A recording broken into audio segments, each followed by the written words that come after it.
Eu quero falar com você nessa noite sobre pai, paternidade e paternalismo. Daqui a pouco nossos filhos, nossas crianças vão voltar e é a hora do chororô. E você que é papai também vai receber uma singela lembrança da nossa igreja. Nós vamos terminar. Mas eu queria ter uma palavra, uma reflexão, e eu não poderia talvez escolher um outro texto que não fosse esse. Lucas capítulo 15, do verso 11 até o verso 32, nós temos uma história que é contada por Jesus no bloco de duas outras histórias. Isso é importante para você que está chegando para o Evangelho, você que está conhecendo a Bíblia. Essa parábola que vou ler, ela está dentro de um bloco de outras duas parábolas. Pastor, o que é parábola? É realmente para parar a bola? Não. Horrível, né? Mas é isso. São histórias fictícias com verdades espirituais. Alguém mais poético disse que são brejos imaginários com sapos de verdade. Era uma metodologia que Jesus usava para compartilhar as histórias sobre o reino de Deus. E ele compartilhava com o povo as verdades do Evangelho a partir de histórias cotidianas que tinham a ver com a vida do povo judeu. E ele agora conta uma história, ele traz uma história muito importante. Alguns da área da teologia rejeitam os textos conhecidos como parabólicos, porque eles não existiram, foram histórias contadas. Querido, se foi Jesus que inventou, contou, ilustrou uma história, ela precisa de toda a nossa atenção. E ainda, em segundo lugar, a igreja colocou no texto sagrado, o Espírito Santo preservou esse texto até nós. Então há ilustrações maravilhosas nesse texto. Jesus está falando sobre a alegria do crente quando alguém volta para ele. As três histórias contadas têm esse objetivo. Ele vai contar da história da dracma, uma mulher que perdeu uma moeda dentro de casa de grande valor, procurou, varreu até encontrar. Jesus conta sobre um pastor que perde a ovelha, deixa as 99 e vai atrás para buscar. E agora Jesus está falando sobre a parábola dos filhos pródigos. Contou, verso 11, continuou, Lucas 15. Certo homem tinha 2 filhos. O mais moço disse ao pai: Pai, me dá parte dos bens que me cabe. E ele repartiu os haveres. Passado não muitos dias, o filho mais moço, ajuntando tudo que era seu, partiu para uma terra distante e dissipou todos os seus bens, vivendo dissolutamente. Depois de ter consumido tudo, sobreveio àquele país uma grande fome, e ele começou a passar necessidade. Então, ele foi e se agregou a um dos cidadãos daquela terra, e este o mandou para os seus campos guardar porcos. Ali desejava ele fartar-se das alfaborras que os porcos comiam, mas ninguém lhe dava nada. Então, caindo em si, disse: Quantos trabalhadores de meu pai tem com fartura pão, e eu aqui morro de fome. Levantar-me-ei e irei ter com meu pai, e lhe direi: Pai, pequei contra o céu e diante de ti, já não sou digno de ser chamado teu filho, trata-me como um dos teus trabalhadores. E levantando-se para o seu pai, foi.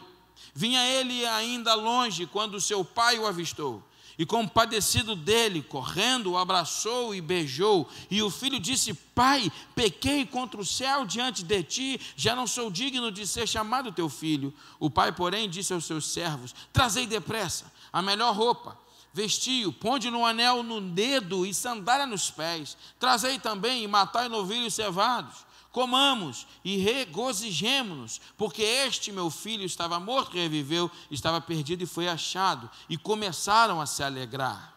Ora, o filho mais velho estivera no campo, e quando voltava, aproximava-se da casa, ouviu a música e as danças. Chamou um dos criados e perguntou-lhe o que era aquilo. E ele informou: Veio teu irmão, e teu pai mandou matar um novilho cevado, porque o recuperou com saúde. Ele se indignou e não queria entrar. Saindo, porém, o pai procurava conciliá-lo. Mas ele respondeu a seu pai: há tantos anos que te sirvo, sem jamais transgredir uma ordem tua, e nunca me deste um cabrito sequer para alegrar com os meus amigos. Vindo, porém, este teu filho, olha que ele não chama nem de meu irmão, este teu filho, que desperdiçou os teus bens com as meretrizes ou prostitutas, tu mandaste matar para ele um novilho cevado. Então lhe respondeu o pai: meu filho, tu sempre estás comigo, tudo que é meu é teu. Entretanto, era preciso que regozijássemos e nos alegrássemos, porque este teu irmão estava morto e reviveu, estava perdido e foi achado. Essa parábola, ela é incrível porque quando Jesus está falando sobre a alegria que há no reino dos céus, quando um pecador se arrepende, ele então escolhe essa ilustração e coloca a paternidade, essa relação familiar na cena da história em que ele conta. A terceira parábola é uma parábola que remonta à cena de muitas famílias talvez aqui. Por isso que é uma parábola muito apaixonante. É muito fácil se apaixonar pela parábola conhecida como o filho pródigo, porque ela marca as casas e muitas famílias se veem aqui como pai, se veem como o filho mais novo que vai embora, como o filho mais velho que fica. A relação e os conflitos no lar aqui são muito fáceis de serem encontrados dentro das nossas famílias. Quem aqui nunca passou por uma crise familiar, uma dificuldade em família e não consegue, e não tem como não se encontrar dentro da parábola do filho pródigo? Mas nessa noite, falando aos pais, creio que falo às mães, aos tios, aos avós, aos filhos aqui nessa noite. Uma vez eu cometi uma gafe terrível, uma das minhas, né? Perguntei: quem é pai aqui nessa... Mãe. Agora, quem são os filhos? Todos, né, irmão? São filhos. Nem você entendeu. E é interessante a gente observar como Jesus é detalhista. E eu queria pensar com você nas características de alguns acontecimentos desse texto, que a gente pode pensar na diferença ou no aprendizado do que é ser pai, do que é paternidade e do que é paternalismo. Eu nunca acreditei tanto que a missão de Deus para o homem passa pelo fato de ser pai. Se você é pai e está criando um filho, ou supostamente acredita que já criou um filho, porque pai é para toda a vida, como aprendemos aqui no curso, você está diante de um projeto de Deus da humanidade. Eu orava com os irmãos do louvor hoje de manhã, e com Bruno e mais alguém, ali antes de entrar no culto da manhã. Eu orava agradecendo a Deus, e ainda debaixo dessa palavra, mesmo indo pregá-la hoje só à noite, sobre essa possibilidade de interpretar que a maneira como Deus decidiu proliferar, multiplicar a humanidade foi algo que passa pela família e passa pela paternidade.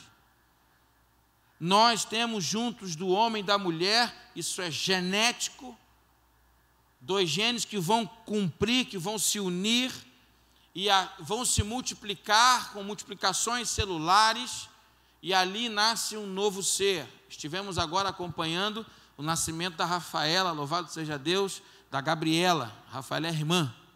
A Gabriela nasceu bem, saudável, linda, e Eliel e Renata e Rafaela estão felizes. Nós oramos aqui semana passada e deu tudo certo no parto. Nós estamos acompanhando, irmãos, o que às vezes, infelizmente, tem acontecido dentro da sociedade brasileira, onde há uma deturpação enorme do sentido do que é ser pai. Embora, quando falo aqui pai, sei que tem muitas pães que deveriam e devem ouvir. Muitas mulheres que, em função de determinadas situações, das mais diferentes possíveis, boas e ruins, elas ficaram sozinhas para a criação dos seus filhos. Como é bom saber que Deus se revela como Pai. Essa parábola, ela é facilmente interpretada com o personagem do pai sendo interpretado como Deus nessa história. A interpretação mais simples de qualquer junior que ler a Bíblia, ele vai chegar à conclusão de que quando Jesus conta que essa parábola, este homem que tinha 2 filhos e que se alegra quando o que estava morto revive, é Deus. Eu fico fabulosamente edificado por saber que das 3, como já disse aqui os irmãos, das 3 religiões monoteístas do mundo, a única que apresenta a divindade como Pai é o cristianismo. Que coisa bonita, que coisa maravilhosa, extraordinária é podermos dobrar os nossos joelhos e orarmos assim: Pai nosso. A paternidade que Deus deu ao homem, que Deus entregou a algumas mulheres no sentido de cuidar dos seus filhos, mesmo como mãe, mas agora como pai, tem uma característica de semelhança àquilo que nós fomos criados a Deus. É incrível saber que Deus compartilhou o ato de gerar filhos conosco. É incrível saber que Deus poderia ter, num estalar de dedos, povoado o continente africano, com um sopro, os europeus, com um suor, a América Latina. E rapidamente o mundo estaria aí. Não, mas houve uma família, houve um casal, há um projeto, há uma multiplicação familiar, há filhos que geram filhos que dão netos, bisnetos, tataranetos. É coisa linda saber que o nosso Deus compartilhou paternidade comigo e com você, que ser pai é ser colega de Deus numa missão. O seu filho não é obra do acaso, o seu filho não é a irresponsabilidade de alguém. Os nossos filhos são herança do Senhor, para a glória de Deus. Estar criando um menino, uma menina, vivendo o desafio do lar, como pai ou como mãe, é ter a alegria de saber que Deus dividiu essa responsabilidade com você mesmo. No nascimento de Jesus Cristo,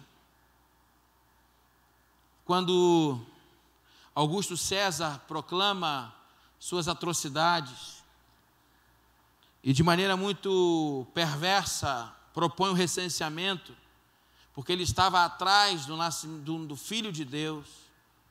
Deus chama José, Deus fala com José, Deus se revela a José.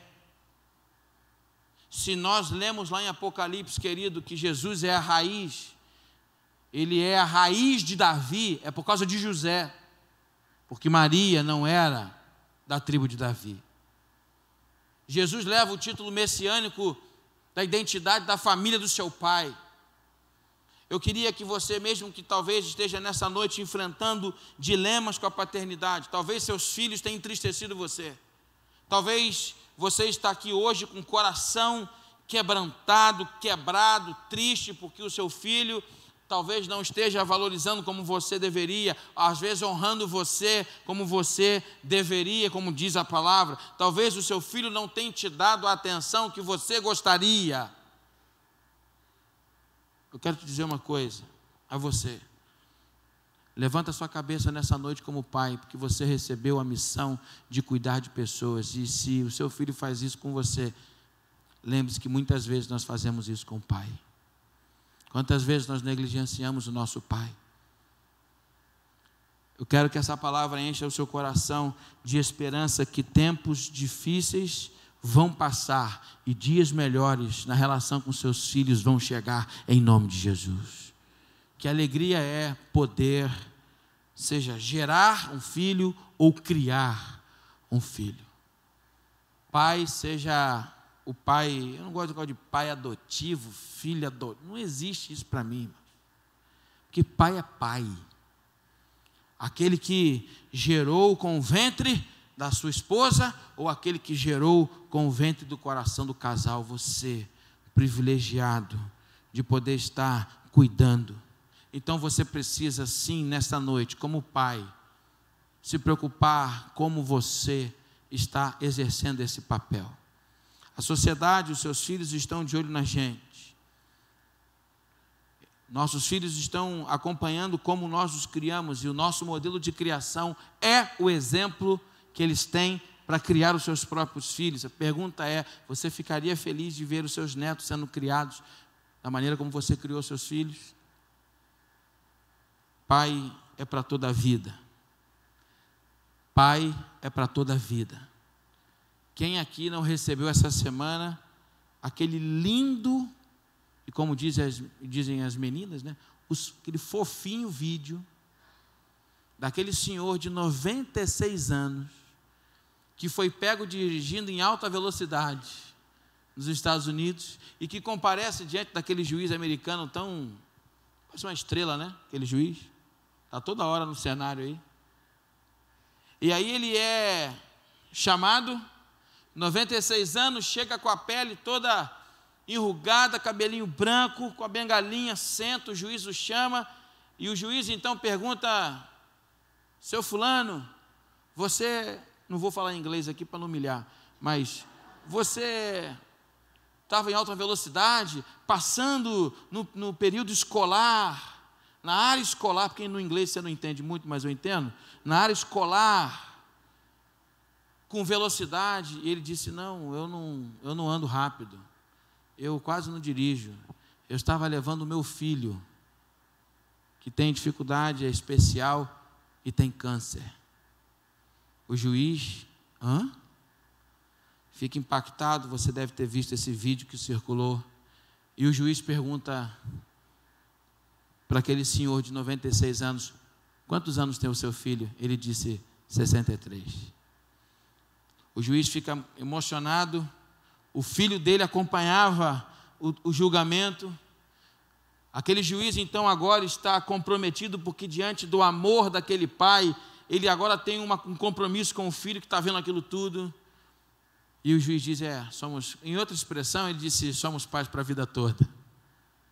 Ele parabeniza, honra aquele senhor e diz: olha, isso é o que a América precisa, um homem que aos 96 cuida do seu filho aos 63 anos de idade. Essa é uma história que traz a deidade cristã para o nível da paternidade. Aqui nós conhecemos a figura de Deus como Pai, aquele que tem o privilégio de gerar, e como muito bem disse o pastor Milton, não só criou, mas sustenta e governa todas as coisas. Que privilégio e responsabilidade é ter recebido esta incumbência de cuidar de filhos que não são nossos, mas são do Senhor. Em segundo lugar, eu queria pensar com você na paternidade. E você que talvez está aqui enfrentando dificuldade de gerar e criar filhos, isso é a vida. A paternidade é uma bênção de Deus para os homens que geraram e agora estão sustentando e educando seus filhos para os caminhos do Senhor. Há um chamado de Deus para nós, os homens, criarmos os nossos filhos na admoestação do Senhor. Se você for lá ler em Efésios capítulo 5, você vai lá ver: filhos, sede obediência a vossos pais. Repito isso aqui pelo menos uma vez por ano. Filhos, sede obedientes a vossos pais. E pais ali no grego, genitores, gonezim, é papai e mamãe. Filho tem que ser obediente a papai e mamãe. Mas se você continuar lendo os textos abaixo, você vai ver que Paulo usa uma outra expressão. E vocês, pais, no português, está igual do que no versículo 1. Mas embaixo, vocês, pais, criem os seus filhos na admoestação do Senhor. E a expressão ali é ropater, não é gonezim, não é genitores, não é papais, não é mamãe, é ó pai, ropater, é o pai que cria os filhos no caminho e na admoestação do Senhor. Nós temos o privilégio de gerar paternidade, do nosso filho, de viver isso. Este homem vive um dilema tremendo. Este homem tem um problema sério, e aqui ele é paterno. Em alguns momentos, este homem ele é paterno. Este homem aqui Jesus dá na história de homem, que tem a figura do Deus, Pai de nosso Senhor Jesus Cristo, aqui ele é paterno. E não há nenhum problema em sermos paternos, lidarmos com os desafios dos nossos filhos, saber que os nossos filhos são pessoas, criaturas, seres humanos completamente diferentes. A paternidade se dá nitidamente nos desafios da nossa vida humana em família, de tentarmos encontrar os melhores caminhos, de ajudar os nossos filhos a encontrar os caminhos deles. Esse pai tem 2 filhos, um que parecia ser um grande legalista, obediente, que não fazia nada de errado, mas que não consegue chamar o pai de pai, como disse Alcione Emerick. Se você ler, como já fiz esse exercício aqui com a igreja, uma vez, usando esse texto em outro contexto, ele não chama o pai de pai. Tinha herança, os bens, vivia dentro da casa do pai, mas não tinha intimidade com o pai. O mais velho. O mais novo declara a morte e a falência do pai para retirar a herança naquela época. Aquele filho estava dizendo: pai, você não serve mais para mim você está morto. Acabou, o que eu estou mais interessado é no seu dinheiro, é nos seus recursos. São os filhos que muitas vezes causam essas dores em nós. As atitudes dos filhos que muitas vezes querem manchar a mácula, deixar uma mácula na nossa paternidade. E nós às vezes somos tentados por Satanás a acreditarmos que nós erramos e que nós estamos assim amaldiçoando nossos filhos. A paternidade passa pela relação de conseguir entender que em algum momento eles vão tomar as decisões deles. Um está em casa, mas longe do pai. O outro pega as coisas e vai embora. E esse homem fica só. Isso é paternidade. Isso é bênção de Deus. Isso é o que nós somos chamados para viver. Temos respostas para tudo? Não. Eu tenho dito há alguns anos que me preocupa e estou muito feliz com a rede de casais da nossa igreja, que tem esse curso de preparar os pais, as mães, para a vida toda. Porque para passar numa faculdade de medicina, querido, você tem que estudar muito. Você passar numa faculdade de direito, a faculdade mais difícil que existe para se passar no mundo é a da educação física. Só quem passa educação física, irmãos, é assim, a mente brilhante. Não é fácil estudar odontologia. Tem que ralar muito. Mas às vezes, irmãos, aquilo que é mais importante do que todas essas áreas do saber e do conhecimento fica de lado, porque nós levamos uma paternidade na base do senso comum. Não há reflexão. Os dilemas da vida, da família, as diferenças dos filhos, a dificuldade com a esposa, a escola, o esporte, a ciência, ela vai assim: não, você precisa exercer paternidade e não apenas celebrar que você é pai. Uma coisa é boa a gente identificar que eu sou pai, chamado por Deus para compartilhar a alegria de servir o meu filho. Outra coisa é, sabendo disso, exercer com autoridade, com amor, com humildade, a minha paternidade. Este homem precisou ser paterno, precisou ser juiz, precisou ser discipulador, tomar conta, tomar decisões, fazer reuniões e conversas difíceis. Nós temos medo das conversas difíceis. Imagina essa conversa difícil com seu filho, e negociando, porque o texto diz que passado não muitos dias, ele pede herança, talvez as coisas precisavam acontecer para o filho requerer o dinheiro.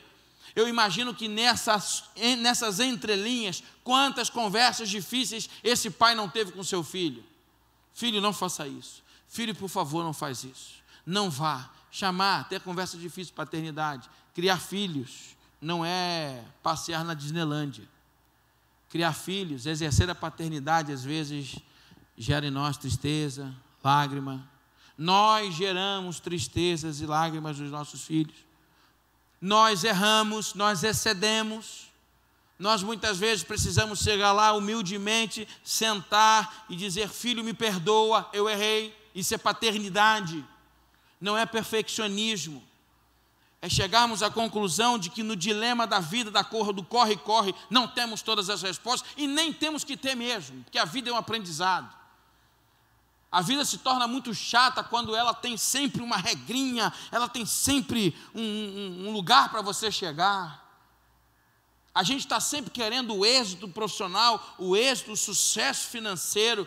E para isso você tem que acordar às 5 e orar às 5h15, tomar café às 5h30 e correr às 6. Irmão, vida chata.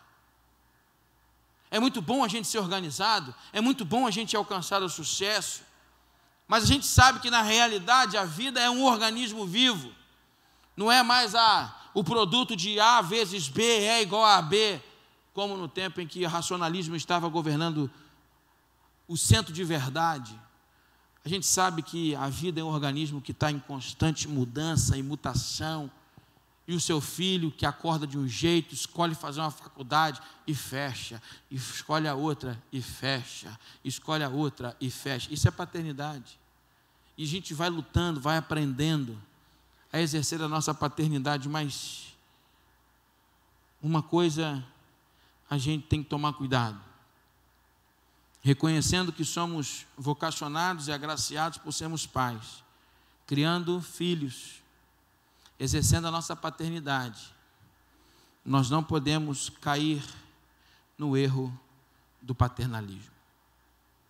Esse sufixo que traz um olhar crítico de enfermidade, de doença para a paternidade. O mal de muitas famílias hoje é o paternalismo. O Brasil é muito paternalista. Pastor, onde você está vendo isso no texto? Aquele filho precisou tomar rumo. E aquele pai fugiu do paternalismo quando ele não foi atrás dele. Diferente talvez de muitos de nós. Aquele pai percebeu que o seu filho tomou uma péssima decisão. Aquele pai talvez tinha autoridade para segurá-lo dentro de casa. Mas chegou uma hora, e chega uma hora, que nós não podemos mais fazer nada, além de ir para a varanda e ficar esperando ele voltar.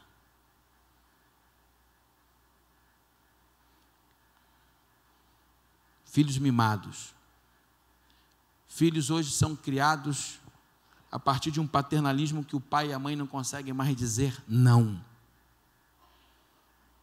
Pais que têm um medo desesperador de imaginar de que o seu filho não o ama mais. E com medo de perder o amor do filho, acham que a melhor opção é sempre apertar o botão do sim.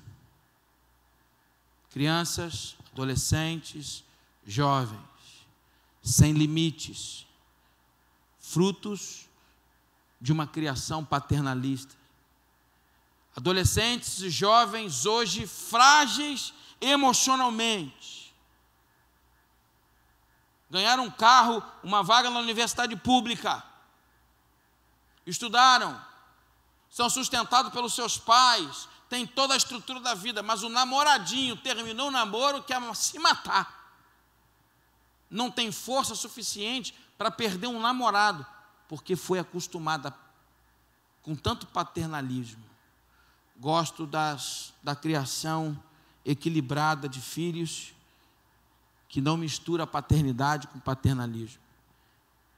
A moeda, ela é encontrada. Por quê? A dona da moeda, da casa, ela corre atrás, ela varre a casa. A moeda, ela é achada. A ovelha tem os 99 lá esperando, e o pastor sai atrás em campo, bota aqui nas costas e volta. Coisa bonita. A ovelha é achada. Porém, o filho cai em si. O filho volta. Eu gosto de, quando deste púlpito, ouvi de Neil Barreto, que até o verso 16, aquele menino estava fora dele. Que enquanto ele achava que era livre, ele estava fora dele, estava fora. Precisava de psiquiatria, de psicologia, estava fora de si. E como ele estava fora de si, ele então pede a herança, vai embora. No verso 17, ele cai em si. Então, caindo em si, ele chega à conclusão: nossa, olha a minha vida. Olha o que eu fiz em nome da minha liberdade, me tornei escravo de mim mesmo. Esse pai não vai atrás. As informações de que ele passava necessidade e as informações de que ele gastava dinheiro com as prostitutas estava chegando dentro da casa. Era uma terra longínqua, mas nem tanto. Pastor Hugo disse aqui que a responsabilidade de ir atrás era do filho que ficou, do irmão, dentro da cultura judaica. Interessante que o pai não deixa, porque o irmão não vai. Chegou a hora que você precisa dizer para o seu filho: cresce Peter Pan, a terra do nunca não existe. Esse lugar que os meninos nunca crescem, não existe. Eu estou preparando um estudo para falar com os homens e com a igreja sobre maturidade espiritual. E com esse tema, a síndrome de Peter Pan, que é muito mais evidente nos homens, que parece que tem 60 anos de idade, mas que olha para a esposa como a avó, a bisa. Nós não conseguimos sobreviver a uma sociedade de homens, de mulheres, de filhos e filhas que não cresceram, que não amadureceram. Paternalismo é o que eu vejo no meio do futebol, de base do Rio de Janeiro.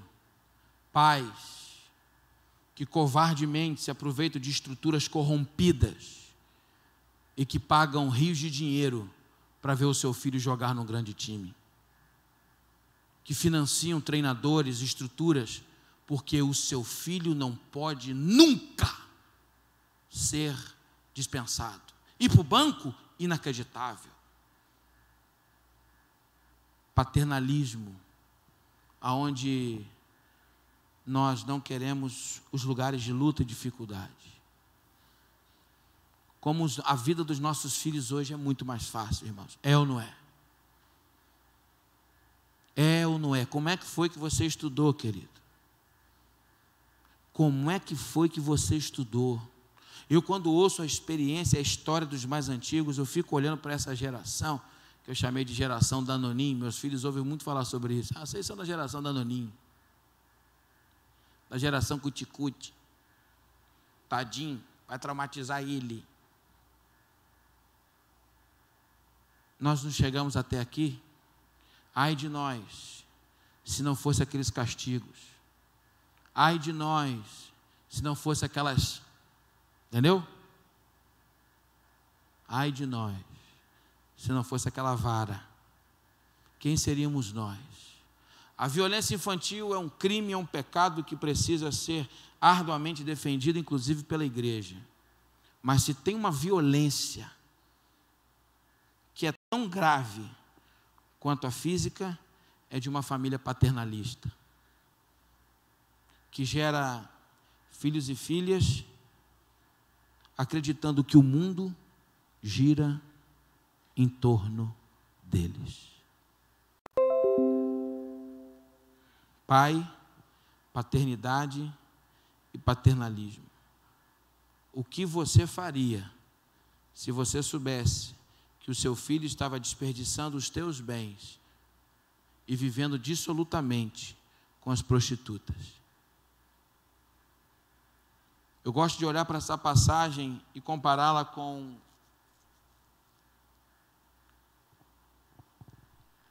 o bom samaritano. Duas ações completamente diferentes no objetivo de ajudar uma pessoa.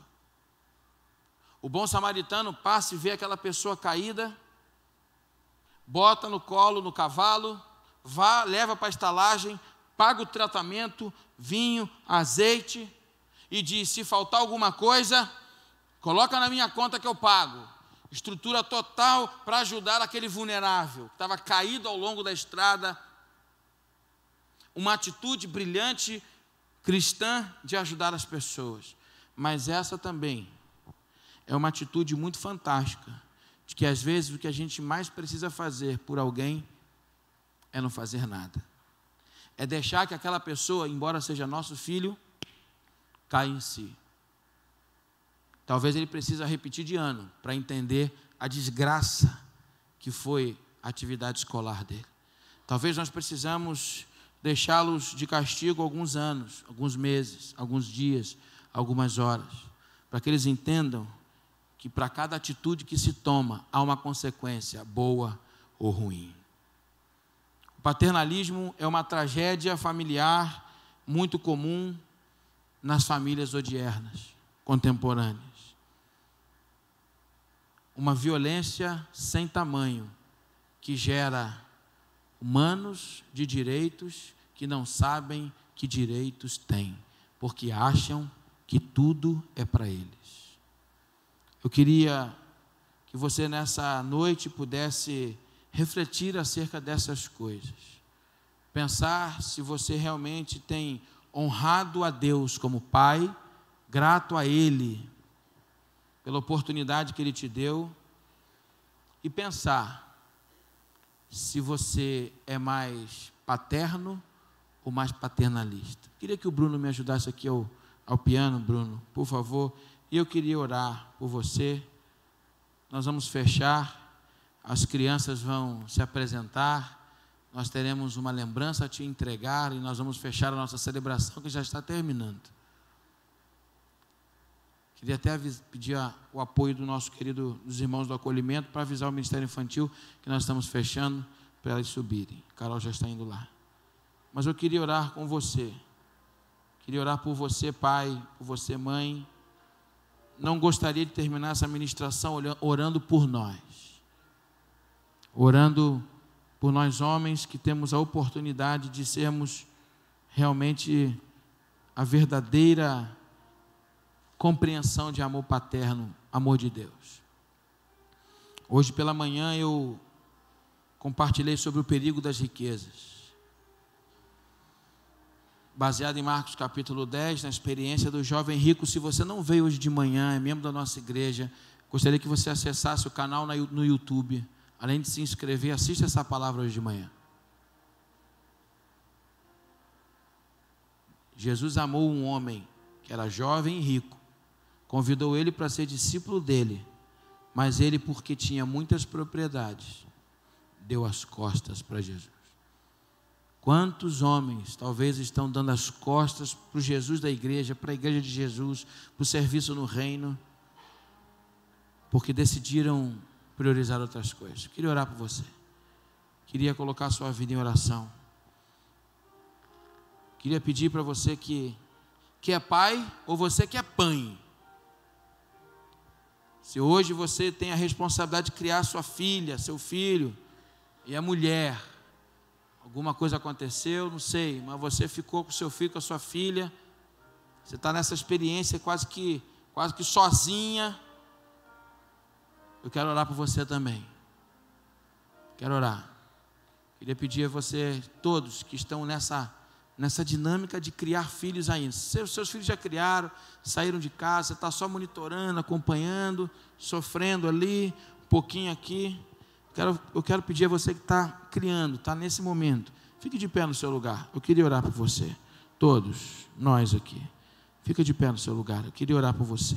Seja você que está visitando a nossa igreja, você que é membro da nossa igreja, não importa. Você, fica no seu lugar. Quero orar por você.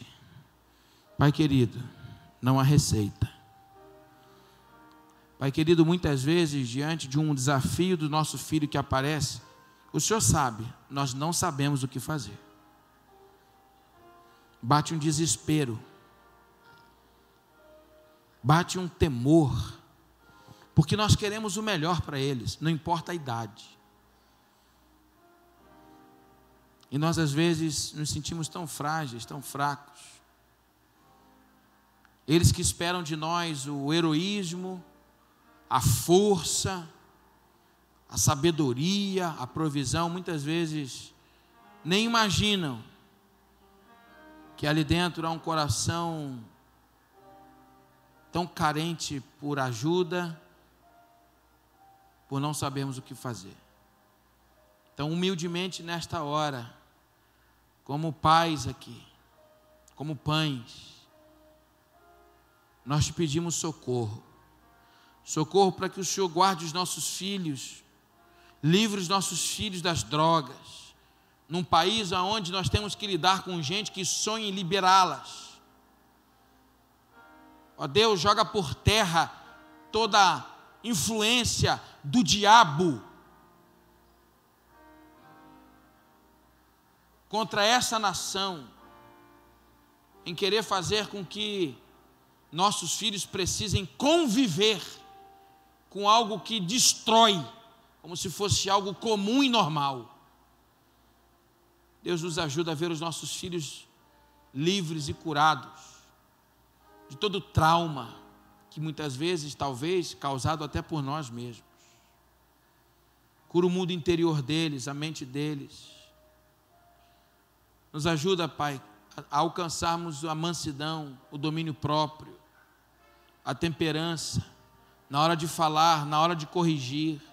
Não nos permita, Senhor, exceder em justiça, feri-los, dá-nos a sabedoria certa, a medida certa de entender qual a boa dosagem da disciplina, para que eles entendam que mesmo sendo disciplinados, estão sendo amados. E livra-nos, Senhor, do paternalismo. Resgata a autoridade familiar nas famílias da tua igreja, onde os filhos olhem para os pais e reconheçam autoridades espirituais do Senhor, e multipliquem isso nas nossas gerações. Abençoe os pais que agora estão aqui, estão sentados, estão tristes, como orei de manhã, porque seus filhos estão vivendo momentos de dias que têm trazido tristeza a eles. E eu te peço que este ano, até o próximo dia dos pais, quero te pedir, Senhor, que no ano que vem, eu seja procurado por um pai que esteve aqui hoje à noite, hoje de manhã, e venha me dizer que o Senhor ouviu esta oração, que no ano de 2019 ele estava triste pelo momento que vivia com seu filho, mas que em 2020, no dia dos pais, ele está alegre porque durante esse ano o Senhor agiu em favor deles. Muda essa realidade, cura este coração, e recebe a nossa adoração pelo privilégio de criar filhos, em nome de Jesus, amém. Você pode sentar, nós vamos receber.